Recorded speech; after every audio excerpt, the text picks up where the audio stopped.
considering the fact that my Chanel Coco handle has been one of my best purchases and one of my top used handbags for every single year since I unboxed this bag with you all back in 2022, I figured this bag kind of deserves its own review video.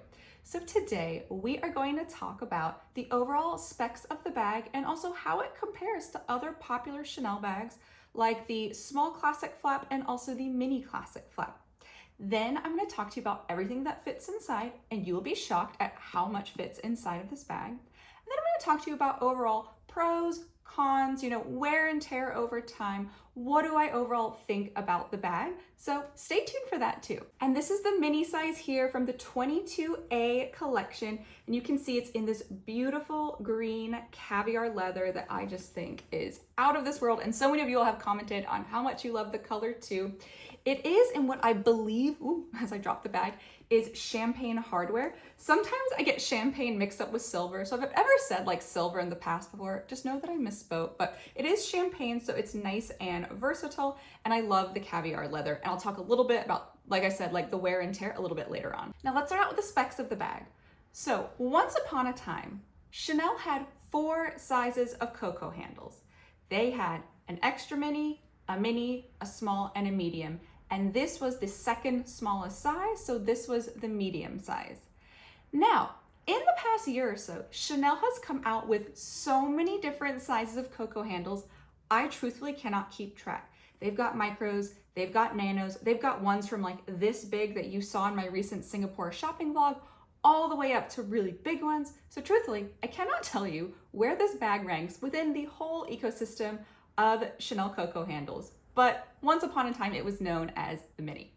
And if you take a look at the mini size, I'm gonna look down at my notes because I just measured the bag right before we started. You can see that along the bottom of the bag, this bottom length here, that is 9.5 inches long. And I'm gonna show you something really interesting. It is actually the exact same length as a Chanel small classic flap. Look at that. It is exactly the same.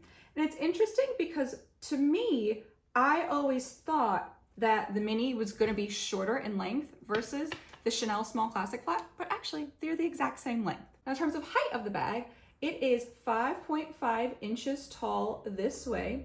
And now the top length of the bag is also where it gets interesting. The top length of it here, it is 8 inches. And again, it is the same length as a Chanel mini flap bag. Seems like someone at Chanel didn't want to get too creative in terms of the dimensions of the bag that they were designing. They just kind of took one, took the other, and then they just tapered the sides in. So super interesting. Now the depth of the bag is 3.5 inches, so it is deeper than both of these. You can see it's deeper than the mini, and it is also deeper than the small flat bag, and that makes a lot of sense because you can fit so much in this bag relative to those bags. So I am really grateful for the extra depth. Now, in terms of the drop length here in the handle, that is 3 inches long. And then you all know that this bag also comes with a shoulder strap. So let me put that on quickly. So with the shoulder strap fully extended, this strap drop length is 18.5 inches. And I think that this is really interesting too, because it seems like Chanel actually took some feedback that they always get about the Chanel small classic flap, that the strap is a little bit too short. The strap drop length on this one, when it's fully extended in the long size, is 17 inches. So I'm glad that they actually added a little bit of length here on the Coco handle because I think it makes it the perfect length. I mean, I will pop in some footage and I will show you how cute this bag is, just worn top handle, very cute, very ladylike. I love it worn top handle without the strap. But obviously it's really nice to also be able to add the strap so that way you can throw it over your shoulder, and even if you're not wearing it over your shoulder, the strap hangs very nicely and you can also crossbody it. Now granted, for reference, I am 5'3" and my weight kind of fluctuates between about like 115, 120 pounds, and I am short-waisted, so my torso is a little bit shorter than that of the average person. Even though it's only a little bit shorter, it feels like a lot shorter. I feel like I've got grandma proportions.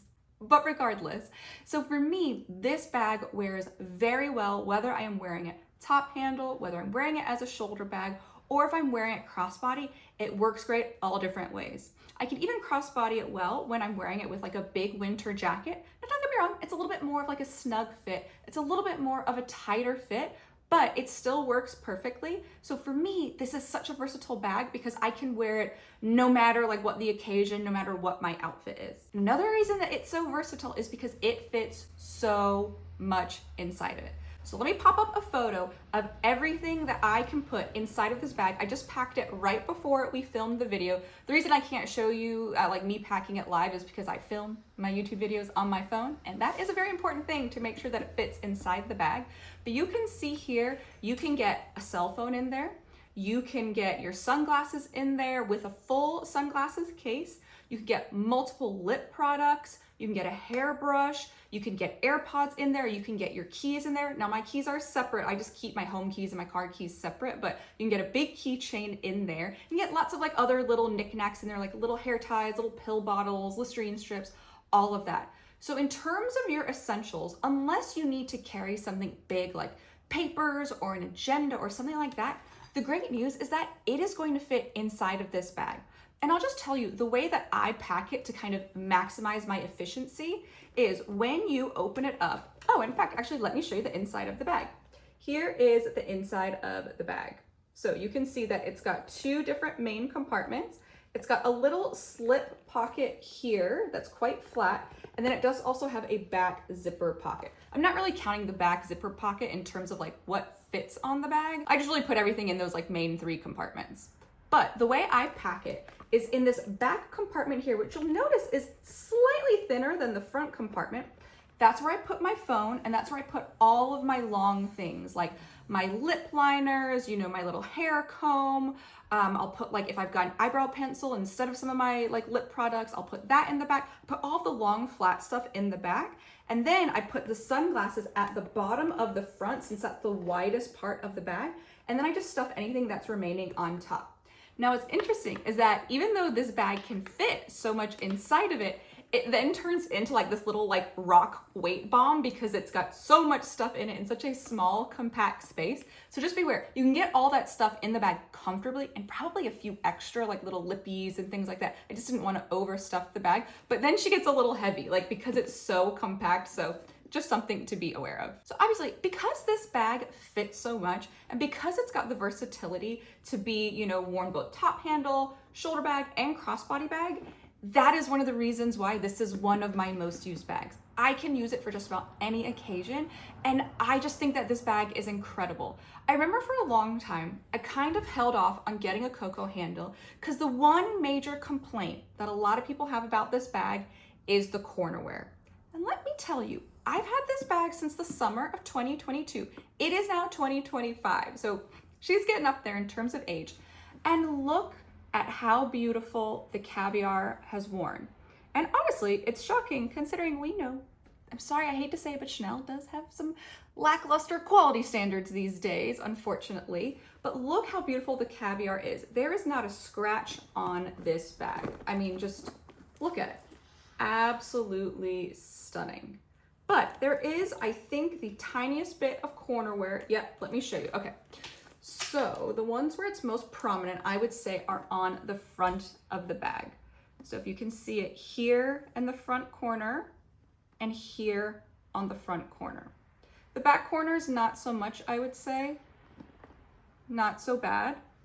But I think, like when people are talking about corner wear and how bad it is, I think mine has worn really well. Like I see people with corner wear where sometimes, I mean, you can see like, you know, the gray, like underneath the leather, like you can see like the cardboard almost that's like on the inside of the bag. Mine has worn beautifully. I think a tiny bit of corner wear, considering how much I wear this bag. I won't say I wear it every single day, but it is one of my daily most used bags. And I can go weeks and weeks and only use this bag because it's perfect for both daytime and evening, just depending on how you style it with an outfit. The styling changes this bag completely. This can go from very casual running errands, thrown on with like a tank top or t-shirt and jeans, to very dressed up, worn with a dress, much more ladylike. You throw on like a dress and some high heels. So again, I think that this is a really versatile bag. And I personally have just been so happy with the quality of it and just how it's worn over time. My cost per wear on this bag is amazing. Now, granted, the price has gone up more since I got it. I'm not gonna say the current price here because depending on when you watch it, there's probably gonna be a price increase. The price is gonna be different. So just look it up on the Chanel website. I think you just type in like Chanel top handle or like Chanel flat bag with top handle. If you just type in top handle, you'll be able to find it and find the current price. So for the price that I paid, which I think was around $5,000, $5,500, something like that pre-tax, the cost per wear on this is amazing. It is one of my most used bags, and I just think that overall it is an incredible one. Plus the fact that it's got the champagne gold hardware makes it a lot more versatile again. I can wear it with my gold jewelry, I can wear it with my silver, and you all know I've got no problem with mixing and matching. Now, there is the question that a lot of people have when they are thinking about buying the Coco handle, and they are saying, you know, if you were to buy just one, a Coco handle or a Chanel small classic flap, which one would you buy? I'm sorry, I'm gonna be that person, and I'm gonna say that the answer really depends. We know that Chanel classic flaps are obviously like the classic iconic Chanel bag, and they, I think, hold their value a lot more than Coco handles. Coco handles, if you find them on the secondhand market, you know, you will find them for like a little bit of a discount versus the current retail price. For classic flaps, you're probably gonna pay close to retail, if not a little bit higher, if you get it on the secondhand market. So if you're looking for like an investment in terms of holding its value and something that you could potentially sell long-term, I say go with this Chanel small classic flap. But if you are looking for a more versatile and functional bag, and even though I love my Chanel small classic flaps, I mean, you all know I've done reviews, these are also some of my most used bags. If I were to only choose one, I think I might actually go with the Coco handle because of the flexibility, because of how it can be worn so many different ways, and everything that fits inside of it. Honestly, I think that highly of this bag. And that coupled with the pop of green that everyone always compliments me on just makes this one of my top used handbags. I think it's amazing, and I think if any of you all are considering purchasing this bag, it would be money very well spent. I would just say one important thing to be aware of, depending on if you are buying it from the store or if you're buying it pre-loved, if it's important to you to be able to remove the strap, just be sure that you're buying one with a removable strap, because there are several Coco handles out there from years past where the strap actually is not removable. So just beware of that. Just if you're thinking about shopping pre-loved, just know that that could be a factor. And I do like the fact that you can take it off when you want to, but honestly, it's just fine hanging there as it is too. So either way, you can't go wrong. So with that, I think I've hit on all of the highlights, you know, all of the main points about the bag, all the pros, cons, everything. But if you have any other questions about this bag, please don't hesitate. Drop them down in the comments below. You will know I can talk about handbags all day, and I'm happy to answer any of your questions. Now, I hope you all enjoyed this video. I hope this review was helpful for you. And if it was, I would really love it if you could just give this video a little like, see a little thumbs up down in the corner below. And if you haven't already, what are you doing? You need to subscribe to my channel so that way you can get all my latest content about all things shopping delivered straight to you. Thank you so much for watching. My name is Lily, and I can't wait to see you next time. Bye, everyone.